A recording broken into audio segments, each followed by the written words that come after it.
trouver une date de départ ou d'accouchement de la notion d'humour britannique, ce serait un petit peu impossible et implausible.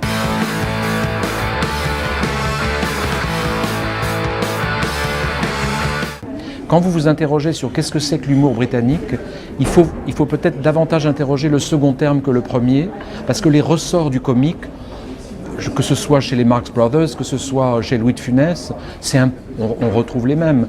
Il y a aussi du comique de langage en français et j'imagine dans d'autres langues. Donc c'est pas ça qui est spécifiquement britannique, mais c'est un peu le mariage des deux qui est intéressant à interroger. Et donc je crois qu'il faut essayer de comprendre ce que c'est que cette culture qui joue de sa différence, de son insularité. Il y a une grande richesse de choses et je pense que sur la question de l'humour britannique, il y a un peu de ça. Il y a à la fois de l'autodérision, de l'affirmation d'une différence et de l'affirmation aussi d'une supériorité. Le jeu par la langue est très important. La langue anglaise est d'une finesse, de nuances. Elle comporte beaucoup plus de mots que la langue française. Et en plus, c'est une langue en caoutchouc, c'est un peu comme le piano.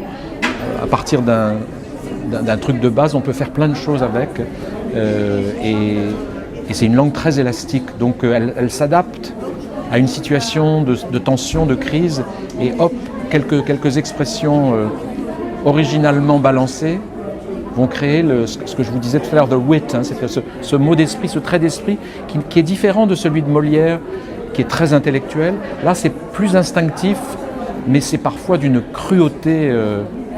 Il y a ça dans The Queen, par exemple, hein, qui n'est pas un film drôle, mais il y a par moments des répliques entre le Premier ministre et la reine qui font sourire, tellement c'est cruel.